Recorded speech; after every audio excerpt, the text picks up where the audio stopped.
Hello friends, in the new session of Financial Basics of Stock Market, and today I'm going to take you to a new topic and a very interesting and most informative topic of efficient market hypothesis. Now, first of all, if you want to work in the stock market, this is the theory that you should know, and not only know, but you should remember this theory for your lifetime, because this theory shows you the reality of the stock market, which many times even the seasoned investors they forget about it. Okay, when they start having a good profits, they forget about this theory, but stock market reminds them this thing. So always make sure that you don't forget this particular theory. Now, this theory is efficient market hypothesis. Now, this theory, if we see efficient market hypothesis, what does it says? It says that the market over here, of course, we mean the stock market, okay, the capital market, are the most efficient markets. Now, what do you mean by that? In a simple sense, the market says that I am the most efficient and it is impossible to beat the market. Now, when we are using the word beat the market, means you are trying to get a profit from investment in the stock market. Okay, and it is all, if you are able to get the profit from the market, then in one way the market gets defeated. Okay, see, markets make the movement. Okay, and movement of what? Movement of the prices in the stocks. And if you are able to earn the profits, in that case the markets are defeated. You have already successfully, okay, predicted the movement and you have earned the profit. And because you are able to predict the movement very precisely, you have predicted and you have earned the profit, means you have defeated the market. Correct. But here this theory says that it is impossible to beat the market. Let's see what this theory says. First of all, efficient market hypothesis, or EMH theory as we say, is a theory in financial economics that states that assets prices fully reflect all the available information in the stock market. Now, first of all, a direct implication is that it is impossible, as I told you, impossible to beat the market consistently on risk adjusted basis. So what this theory says, you can get the profit once, twice, but on the longer time horizon it is impossible to beat the market. Okay, now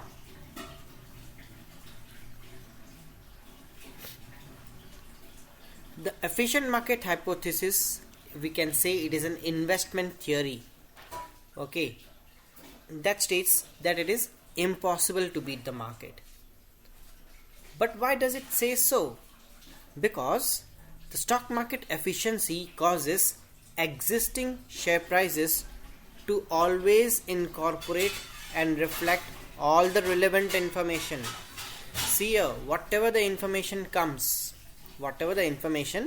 it comes in the market, immediately it is reflected in the prices. Many times it happens, as an investor you will come to know about the information very late.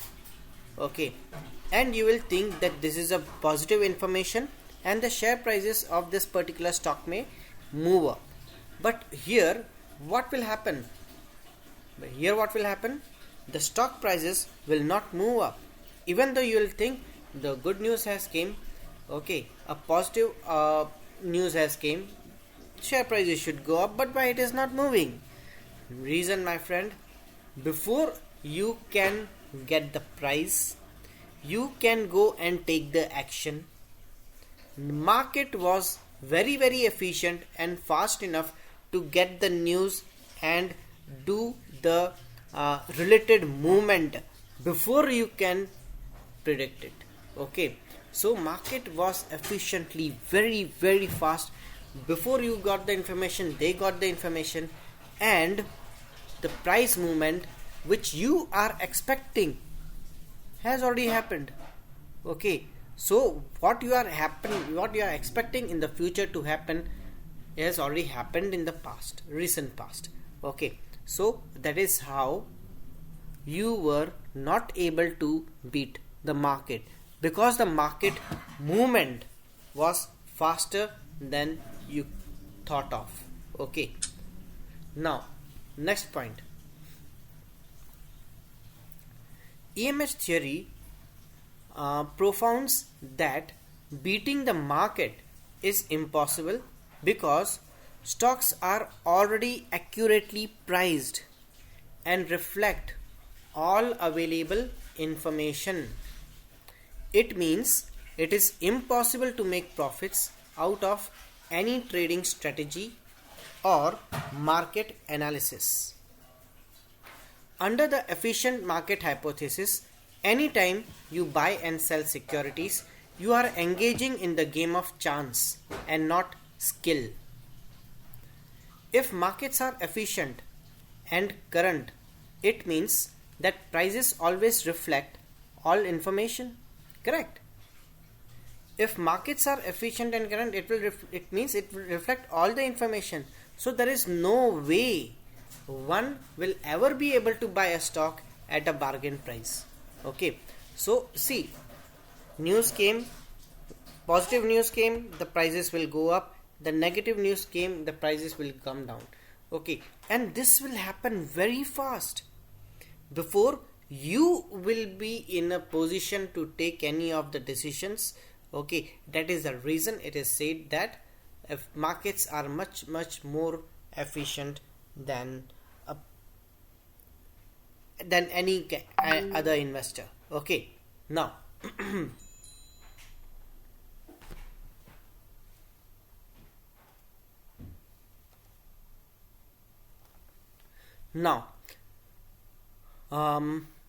see, what does it mean?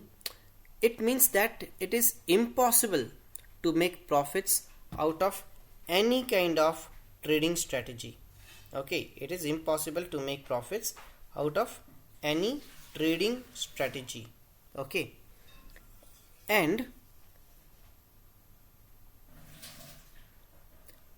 under this theory, okay, anytime you buy and sell the securities, you are engaging yourself in the game of chance. It is just a simple probability that you are playing. You are not using your skills. If the market are efficient and correct and current, it means that prices always will reflect the information, all the information. It will be reflected in the prices. Okay, and so there are no ways one will ever be able to buy a stock at a bargain price. Okay, so it cannot happen that you will be able to buy any of the stock at a bargain or at a less price. Okay, the efficient market hypothesis, popularly known as random walk theory, it is a proposition that current stock prices fully reflect the available information about the value of the firm.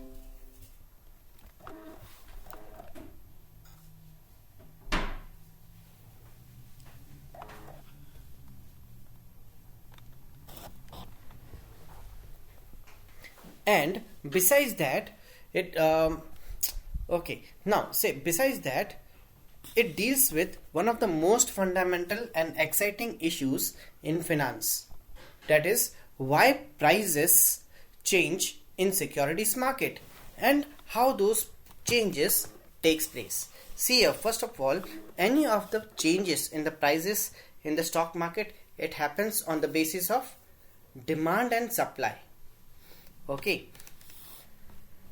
I will take you to the screen. Okay, and I'll showing you that how the demand and supply, it increases and decreases.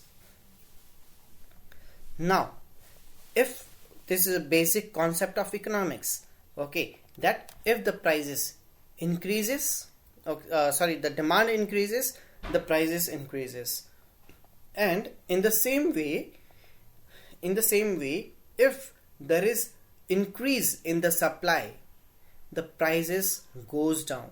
Okay, so same thing over here. Demand in the stock market is known as the buying. Okay, the purchases, the buying in the stock, if it increases, the price also increases. Besides that, if any kind of more sellers are coming, the sale is increasing, the stock prices will come down. This I will show you very shortly in this session only, taking you on the screen. Okay, trading screen.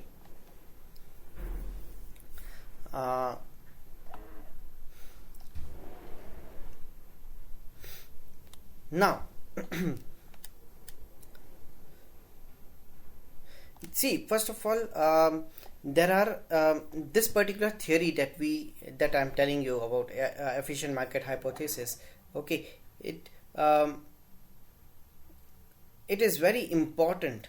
Okay, implication for all the investors as well as financial managers, all the fund managers over here, I mean mutual fund managers. Okay, those who are buying and selling the shares on the behalf of a mutual fund. Okay, now these fund managers or financial managers, for them also this particular concept is very important. They cannot simply forget this concept and trade in any of the manner. Okay, now besides that, many investors try to identify the securities that are undervalued and are expected to increase in the value in the future. That is how you will make a profit, right? And particularly those which will outperform the market. Now, what do you mean by outperforming the market? Suppose the market, say Nifty index. Okay, Nifty index, it has increased by 5%, but your particular stock, it may go up by 10 or 15%. Then we can say the stock has outperformed the market. Okay, what we say, the stock has outperformed the market. Market increased 5%, the stock increased 10 to 15%. We can say that stock has outperformed the market. Now, so there is what? All the investors, they try to find the undervalued stock, and as a result, in that they are expecting that they will be able to earn the profit. Now over here, see what happens. These investment managers and fund managers, okay, and besides that, many of the investors, okay, they believe that only selected securities will outperform the market. Not all the shares will be able to outperform the market. They use a variety of forecasting and valuation techniques, tools, okay, which include the technical analysis, charting, candlestick charts, candlestick patterns, price action. Okay, all these things are correlated, and together with the help of all these analysis, we'll be able to see, or we will be able to understand how the forecasting and the valuation of the stock is done, and how we are predicting the movement of the stock in the future.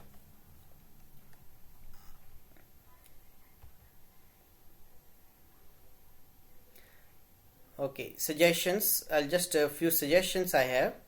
The efficient market hypothesis suggests that profiting from predicting price movement is very difficult and unlikely. Okay, so what it suggests that profiting from the it is very difficult to predict the moment that this movement will take place. Okay, and you will be able to earn the profit. These things are very, very difficult. The main engine behind the price is the arrival of any new information. See, sometimes it happens that on a particular day, any particular day, you will be able to see that one particular stock, the market is up only by say 0.5%, and that one particular stock has almost shot up by 5 to 10%. It doesn't happen every day, but one particular news came and suddenly a spurt was there and the prices went up. Okay, no one was able to catch that particular movement. Okay, as soon as the prices came in, everyone wanted to, there was a huge demand, everyone wanted to buy, but immediately the stock prices shot up. Okay, it does not give the chance, to any of them, okay, to do any kind of decision to purchase the shares, okay, before the market gives the moment. The market is said to be efficient if prices adjust quickly, on average without any bias, to the new information. As a result, the current prices of the securities reflect all the available information at any given point of time. Now, understand there are three versions of efficient market hypothesis. Now you can see it in the diagram also. Okay, there are three versions. First is the past prices, second is public information, and third is the private information.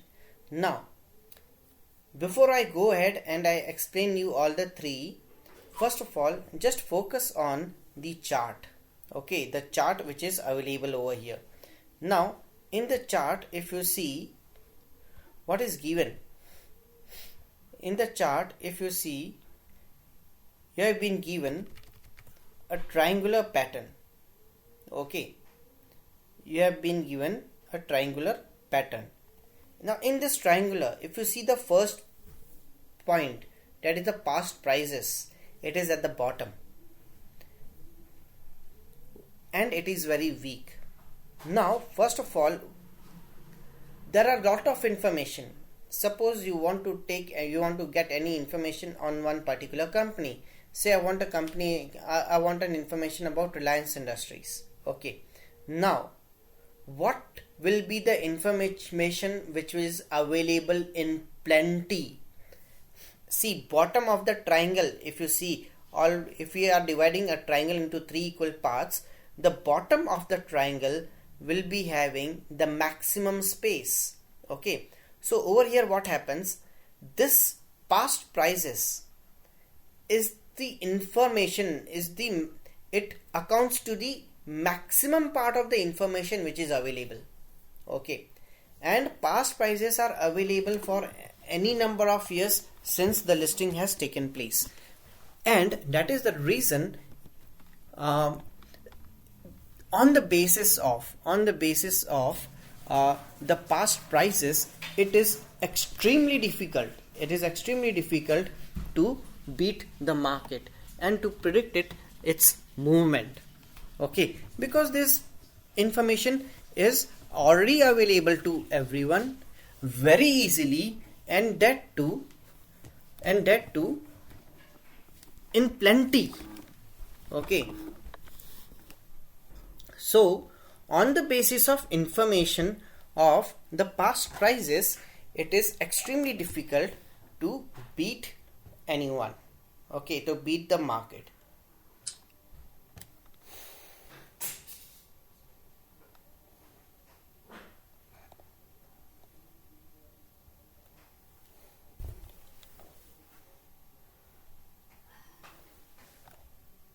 Now, first of all, Let's see this particular point in detail.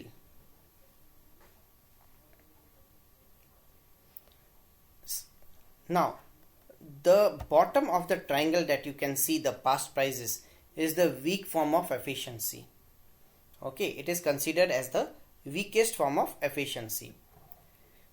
The weak form of efficient market hypothesis asserts that the current price fully incorporates the information contained in the past history of the prices only.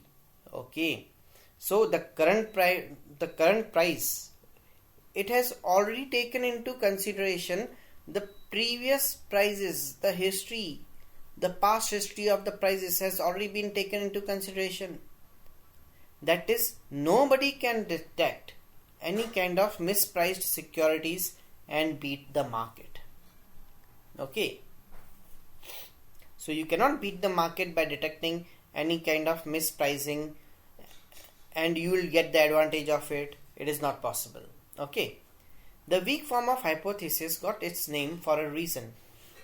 Security prices are arguably the most public as well as the most easily available pieces of information.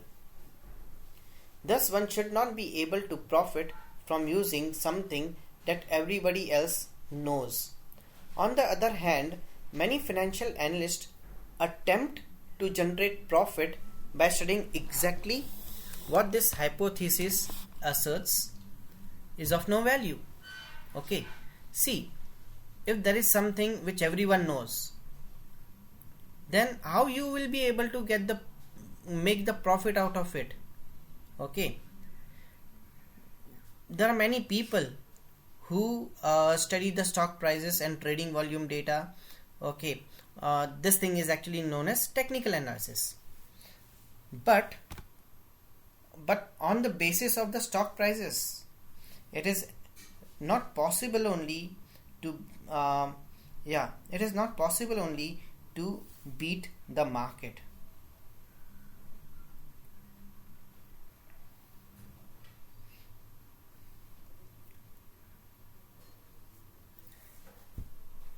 Okay, see, first of all, one more thing, the evidence for this form of market efficiency and therefore against the value of technical analysis is pretty strong, quite consistent.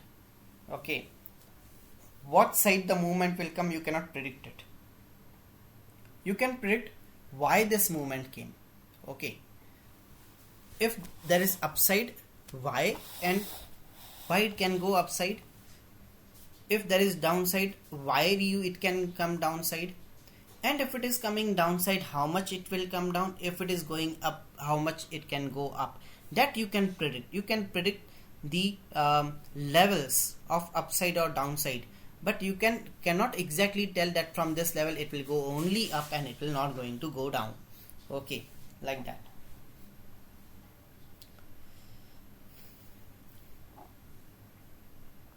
So, as a conclusion, okay, after taking into account all the transaction cost, analyzing the trading securities, remember, it is very difficult to make money on publicly available information, okay, like past prices, okay, in the stock market.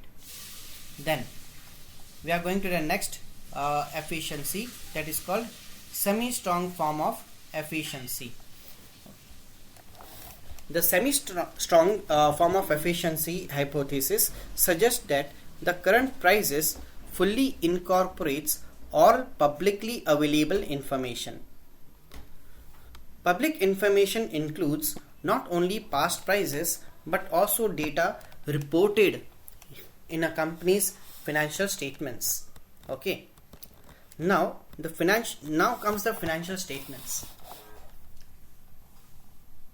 This particular information of, say, annual reports, income statements, profit and loss account, okay, and the other information which have been sent to SEBI and the Securities Exchange, okay, it is available to everyone, but it has a semi-strong form of efficiency because very few people are there who have the ability to evaluate the annual statements. Okay, for example, balance sheet and P&L account, not everybody can do the analysis of those statements. Okay, so only it has a semi-strong form of efficiency.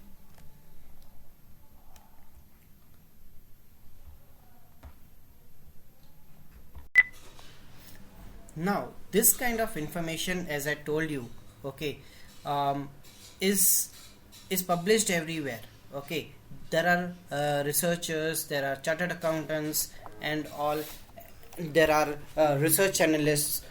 These people they do they interpret of all these particular events in their own manner, and the interpretation of each and every person, it could be different.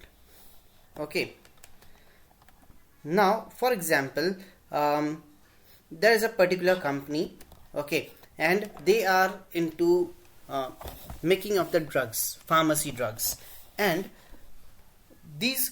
and they have just got a found a new medicine. Okay, they have found a new medicine to a particular disease, and they have applied for approval and license. What will happen? Stock price will go up. But in few days that we get the news that their approval has been rejected. They have been rejected to give any approval by the main authority, okay, of the pharmacy drugs authority. They have rejected to give them any of the approval to that particular medicine. What will happen? The prices will come down. Okay, so over here, what event is happening, when it is happening, no one can predict it. I cannot go and tell that yes, the drugs authority, the pharmacy authority, they are going to reject this particular drugs, because I have no idea about it. Okay, see, first of all, another thing that I'd like to tell you,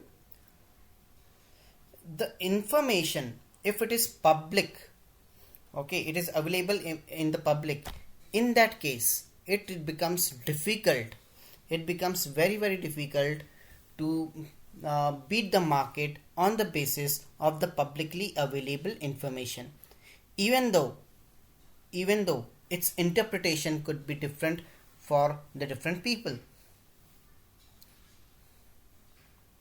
Now see, first of all, next is the semi-strong efficiency of markets requires the existence of market analysts who are not only the financial economists, they are also the experts in their field. What they have to do is they have to analyze and comprehend the implications of the vastly available information. Okay, even the macroeconomist experts who are adept in the who are very very adept or very very have got a good expertise, okay, even they tend to make mistakes. Okay, even they tend to make mistakes, and somehow here and there they also loses, they also fail to predict the market in a correct manner.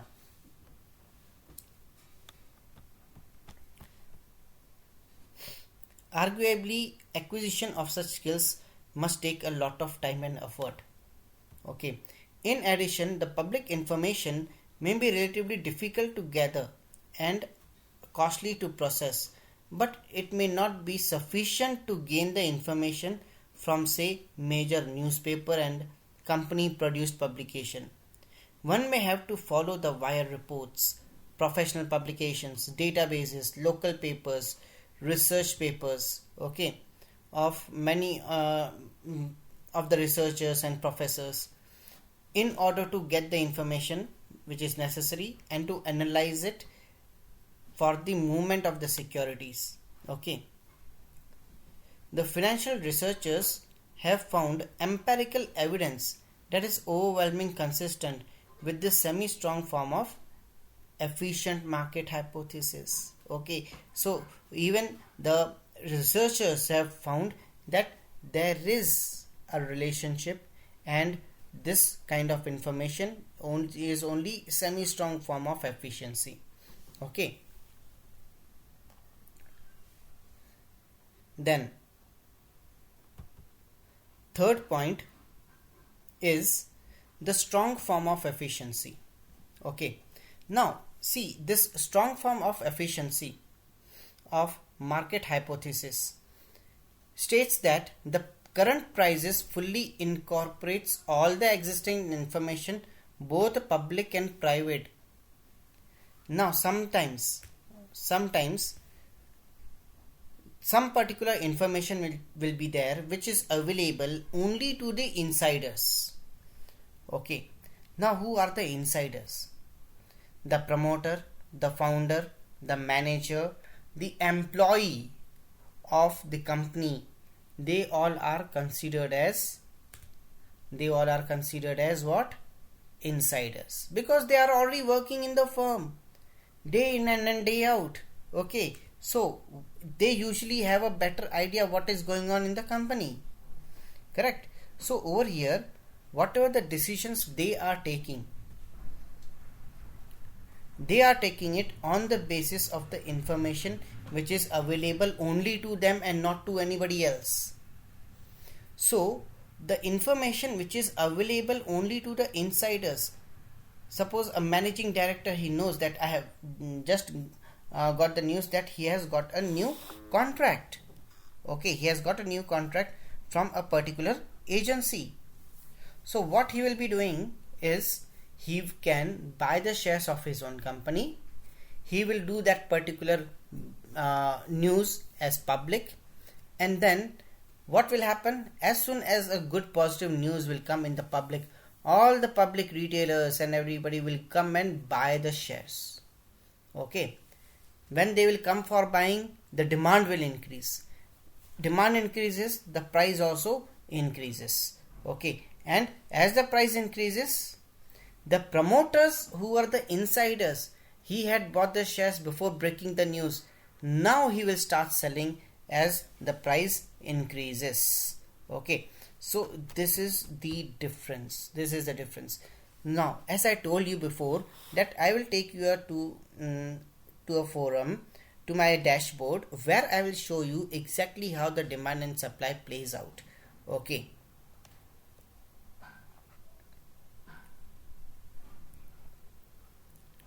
Now you can see here, this is my dashboard, and let me take any one particular stock, say Reliance. Okay, if you can see Reliance, it is up by 1.5%. Its current price is going on is 2,363. It is up by 37 rupees. Okay, now yes, what has happened to the prices? The prices has increased. Okay, now let us see the entire demand and supply of this. Now if you see, compared to morning, what has happened? Okay, if you see in red, these are the orders. In red, the people, they are the sellers, and in blue, the people, they are the buyers. Okay, so here the sellers are more compared to the buyers. Let's go to some another company. Let's see it in details. Okay, let's come to this Shree Cement. Okay, Shree Cement, if we see this company, the prices are down by almost 3.5%, almost 4%. The stock is down. Okay, it is down by 1000%. Now let's see its market depth. Now here, if you see, how many sellers are there? 12,000. How many buyers are there? 7,000. Okay, so there is more of a supply sellers are there means what? They want to sell, right? Means there is a supply. And how much is the demand? How many buyers are there? Only 7,000. So there is 12,000 shares demand are there and 7,000 sellers are there. Okay. Sorry, it is other way round. The sellers are more and the buyers are less. What does the simple economics says?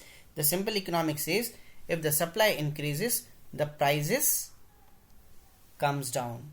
Correct? So same thing has happened over here. The supply has increased, the sellers have increased, and what is happening? The prices have came down. What happened to the price of the company? It is down by 3.5%. You can see over here. So it's a kind of a disaster what has happened in the company. Okay. So this is what is the connection between the demand, supply on the basis of the price. Okay, it's how the demand and supply have its impact on the prices of the shares. See, you can see here the quantity is changing every second. The price of the company is changing every second. You can see the price is ticking. What is the prices? If you see of Shree Cement, 25,600.55 paise. Okay.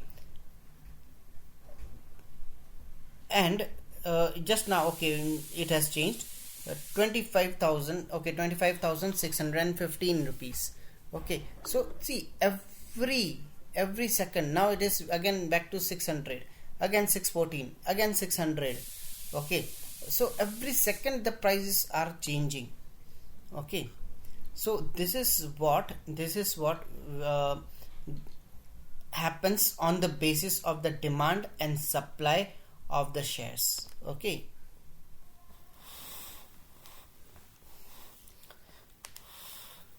So here, okay, let's go back to the session. So over here I have explained you the efficient market hypothesis. Here the third type, it is strong form of efficiency. Okay, what is the only strong form of efficiency is that only those people who are the insiders, if they are coming to know that any good news or negative news is there, any good news or positive or bad news or negative news is there in the market, then its movement, its impact will be there on the movement of the shares. What they are doing is, based on the information available only to them, they will do the buying and selling. But this is unethical, right? That is the reason the insider trading, this is called as insider trading, trading by the employees, managing directors, or any kind of management by the of the company is completely prohibited. If they want to buy or sell any of the shares, they should do it only by the permission of the SEBI, and even if they are buying it or selling it, they should disclose it, okay, to the public. So here what happens? Insider trading, first of all, it is banned in India. It is a offense. Okay, it is a punishable offense. So here the strong form of efficiency is what? Insiders news, which is not publicly announced. But this kind of thing is banned in India.